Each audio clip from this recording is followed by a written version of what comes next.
ओम पूर्ण परब्रह्म ज्योति स्वरूपाय नमो नमो आङो सुरुचिति प्रसाद संसद सा सानजानि संसद नायक मुर्सि गोजोनथाव ब्रह्म दिनै आङो धर्मनि बागै धर्म पालननि बागै धर्मआ माखौ बुङो मा मावोब्ला धर्म जायो बेनि बागै आङो फंनैसो आं मिथिनाय बाथ्राफोरखौ बुंथिनो सानदों। दायो जोङो मुलुगाव नोजोर होयोबा नुयो सारा मुलुगनि बांसिन मानसिफोरानो धर्मखौ लानानै सानफ्रोमबो दान्थे बिदान्थे धर्मखौ लानानै सैलायि बेफोरबायदि मोनसे थासारि जोंनि गेजेराव जानायखौ जों नुनो मोनदों। नाथाय नंगुबैयै धर्मआ माखौ बुङो मा मावोबा धर्म पालन खालामनाय जायो बेखौ जोङो साफ्रोमबो मानसि मानियानो गोथौ आरो गुवारै बिजिरनानै नायनाया मोजां। दा सत्य सनातन एबा ब्रह्म धर्मनि शास्त्रनि जि फोरोंनाय बे फोरोंनाय मथे धर्म पालननि ओंथियानो जाबाय दुखु फोजोबनाय। दुखु फोजोबनो थाखाय शास्त्रआ जोंखौ माखासे मानि मावनो गोनांथार बोसोन होदों। दा आं एसे आगोलाव बुंदों धर्म पालन खालामनाय माने जिबिनि दुखुखौ फोजोबनाय। मा मावोब्ला जिबिया दुखुनिफ्राय बारगयो बा जोङो मा मावनो गोनां। दा बाथ्राया जाहैबाय मा जिबिफोरखौ दुखुनिफ्राय बारगहोनो थाखाय परमहंस शिबनारायण स्वामिया गिबियावनो जोंखौ सारा बे विश्व ब्रह्मांडखौ साखोन सिखोन लाखिनो थिनदों। विश्व ब्रह्मांडखौ साखोन सिखोन लाखियोबासो जिब जिबिया माने बेमार आजारनिफ्राय रैखा मोनो आरो बेबायदिनो बेमार आजारनिफ्राय रैखा मोनोबा गासैबो जिब जिबियानो सुख सान्ति भाबै थांनानै थानायनि बेबस्था जायो। बिनिफ्राय बुंबावदों जोंखौ जिब पालन। दायो जोङो मानसिफोरा सारा मुलुगावनो बांसिन मानसिफ्रानो जिब जिबिखौ हत्या खालामनानै ना बेदर जानाय बेखौ जों नुनो मोनदों। दा खिन्थु सत्य धर्मनि शास्त्रआ जोंखौ फोरोंदों माने जिब जिबिफोरनि दुखुआ बयनियाबो समान। दा जोङो मानसिफोरा जेरै गांनाय उखैनाय जायो सानाय सुनाय जायो गुबुन दाउमा दाउस्रि मोस्रोमनिफ्राय मैदेरसिम जेसेबां जिउ जिबिफोर दङ बिसोरहाबो बेबायदिनो गांनाय उखैनाय सानाय सुनाय जायो। दा बेफोर जिबिफोरनि जि माने दुखु बे दुखुखौ जाय बेक्तिया नुमारनो बोखारनानै होनो नाजागोन बे बेक्तिया परमात्मा इसोरनि नोजोराव जोहोलाव होननानै बुंदों आरो बिनिफ्राय बुंबावदों जायनि रायजोआव माने गेसाव गोफोन मोनामनाय बेफोरबायदि थायो बे रायजोआव परमात्माया ओरैबायदि राहाजों माने साजा होगोन नों गावनो सहायनोनो हानाय नङा होननानै बुंदों आरो। दा बेखायनो धर्मआ ओरैबायदि सत्य धर्मआ बे मोनसे बिगियान सम्म। बिगियानाबो जोंखौ बुंदों बे माने साखोन सिखोन थायाबा बारा मैला जायो लेथ्रा लेथ्रि मोनामनायजों माने जिउ जिबिफोरनाव बेराम साबफायो। दा बेखायनो साफ्रोमबो मानसियानो मिथिनो गोनांदि माने जेरैबायदि हाबा मावोब्ला नों सुखु मोनो बा नोंखौ जेरैबायदि बेबहार खालामबा नों सुखु मोनो गुबुनखौबो नोङो बेबायदिनो बेबहार खालामनांगौ।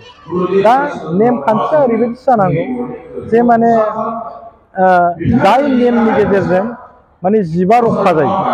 जिब नेम रक्षानि थाखाय नेम नङा नेमा जाबाय जिब रैखानि थाखायसो नेम जानांगौ।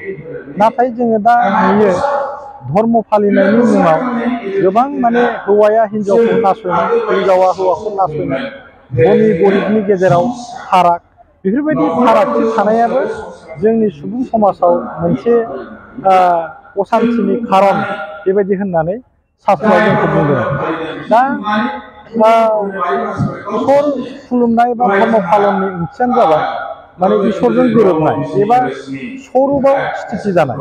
जोङो इसोरखौ ओरैबायदि गाबज्रिनांगौ ओरैबायदि खुलुमनांगौ जेरैबायदि खुलुमोबा जों मानसि जाथिया बयहाबो माने मोनसे ओरैबायदि गियान जायखौनाखि समदृष्टि होननानै बुङो। माने बे समदृष्टि समदर्शी गियाना जाबाय मा बयखौबो समान साननाय आरो समान नोजोर होनाय। दा जों जुदि गासैबो जिब जिबिखौ समान नोजोरजों नायनो हायाब्ला जोंनि गेजेराव गाव हारसिङैनो हिंसा हिंसिया फैखागोन। दा नायदो मुलुगाव धर्मखौ लानानै मानसिफ्रा बेसेबांबा समनिफ्रायनो हेंथा हेखि मुगैलायनाय सैलायि नांलाय खमलाय बेबायदिनो दावहाफ्रा धोरोमखौ लानानैनो जागासिनो दं होननानै बुंजायो। जुदि धर्मआ जोंनि गेजेराव दावराव दावसिखौ लाबोयोब्ला जेनेबा जोंनो बेबायदि धर्मखौ मानो नांगौ? धर्मआ ओरैबायदिसो जानांगौ जे माने बियो सुबुं समाजनि गेजेराव मोनसे खौसेथि गोरोबलायनाय अनलायनाय गासैखौबो समान नोजोरजों नायनो हानाय बेसो माने धर्म फालिनाय। आरो बे बाथ्राखौ जोङो बयबो गोथौयै बुजिनो थाखाय माने बे जि सत्य सनातन एबा ब्रह्म धर्मनि गांगु बिजाब बे गांगु बिजाबखौ जों बयबो माने गोथौ आरो गुवारै अध्ययन खालामनायनि बयहाबो गोनांथि दङ। दा सत्य सनातन एबा ब्रह्म धर्म होननानै बुङोबा जोंहा बेहाय गाहायै गांगु बिजाब दं। सेथियावनो भ्रमण बृत्तान्त दं एबा दावबायनाय खौरां। दा बे भ्रमण बृत्तान्त एबा दावबायनाय खौरांखौ परमहंस शिबनारायण स्वामिया भारतबर्षखौ लाफानानै नेपाल बांलादेश बेबायदिनो आफगानिस्तान पाकिस्तान बेवहाय माने तीर्थ स्थान बेराय बै जायगाफोराव माबायदि सलियो बा माबायदि सलिनाया सुबुंनि थाखाय मोजां एबा गाज्रि बेफोर गासैखौबो बियो गिदिं गिदिं दावबायनानै गावनि जि मेगनजों नुनाय बेफोरखौ नुनानै माने नायनानै बे बिजाबखौ महिनी महन चट्ट'पाध्यायनि गेजेरजों रनसायदों। दा बे सत्य सनातन एबा ब्रह्म धर्मनि माने भ्रमण बृत्तान्त बिजाब बे बिजाबखौ फरायोब्लाबो जाय बेक्तिया इसोरनि सोमोन्दै मिथिनो लुबैदों बा सत्यआ मा मावोब्ला इसोरा गोजोनग्लायो बेखौ फरायब्लाबो सासे बेक्तिया बहुत माने आध्यात्मिक गियान बिथिङाव दावगानाय फैगोन जों बेखौ बुंनो हायो। आरो बिनि उनाव दङ जोंहा सामित्य क्रिया बिजाबाबो ओरैबायदि मोनसे गोनांथार बिजाब। बे बिजाबखौ फरायोब्ला जोङो अरा मा जिनिस अराव जों मानो आहुति होनांगौ बेफोर गासै बाथ्राफोरखौ अराव आहुति होयोबा जोंहा मा जायो बे मुलुगा जे जोंमानि महरल' अर जोंमानि महरल' बेफोर गासै बाथ्राफोरखौ जोङो बे सामित्य क्रिया बिजाबखौ फरायोब्ला जों बेवहाय मिथिनो हागोन। आरो बिनि उनाव दंबावो जोंहा अमृत सागरनि उनाव दङ परम कल्याण गीता, बिनि उनाव दङ क्षुद्र ग्रन्थावली आरो जोबथानाय बिजाबा जाबाय पूर्ण साधना। बे गांगु बिजाबखौ फरायोब्ला दाजे मुलुगाव गोबां धर्म मतफोरा माने रोदा सुग्रेनानै दङ। बे रोदा सुग्रेनाय धर्म मतनि जेसेबां माने धर्म ग्रन्थ बा धोरोम बिजाब बे धोरोम बिजाबफोरनि गेना गोरोन्थिफोरखौ परमहंस शिबनारायण स्वामिनि गांगु बिजाबखौ फरायब्लासो बै माखासे धर्म मतनि नंखाय बा नंगौखौ सासे बेक्तिया गोरलैयैनो माने बुजिनो हानाय बे सक्तिया फैगोन। दा बेखायनो गासैबो माने इसोरखौ मोननो लुबैनाय परमात्मानि बागै मिथिनो लुबैनाय गियान गांसुला बेक्तिफोरा माने परमहंस शिबनारायण स्वामिनि गांगु बिजाबखौ फरायथारनांगौ। बे गांगु बिजाबानो जाबाय गासैबो मुलुगाव थानाय धर्म ग्रन्थफोरनि शास्त्र बिजाबफोरनि सार बिजाब साबस्टेन्स of all religious स्क्रिप्चार in the world. बे गांगु बिजाबखौ फरायोब्ला माने जों बुजिनो हागोन जे माने गासैबो धर्मनि फोरोंनाया मोनदां मोनि महराव बयनियाबो एखे। दा जेरै जों एसे साननानै नायहरबानो नुयो गासैबो मेजर मुलुगनि रिलिजनफोरानो इसोरखौ निराखार होननानै बुङो। किन्तु सत्य सनातन एबा ब्रह्म धर्मआव इसोरखौ साखार आरो निराखार मोननैबो थासारियाव थायो होननानै बुङो। दा बे साखार आरो निराखाराथ' बयनियाबो एखे जाबाय। किन्तु साखाराव जे इसोरा जे साखार महरैबो दङ नुजानानै दङ बेखौ माने मानसिफोरनि गेजेराव बुजिनायाव हेरफेर थानायखायनो माने जों बेखौ माने गावजों गाव मोनसे गोरोबलायनो हायि जुदा बेबायदि जों नुनो मोनदों।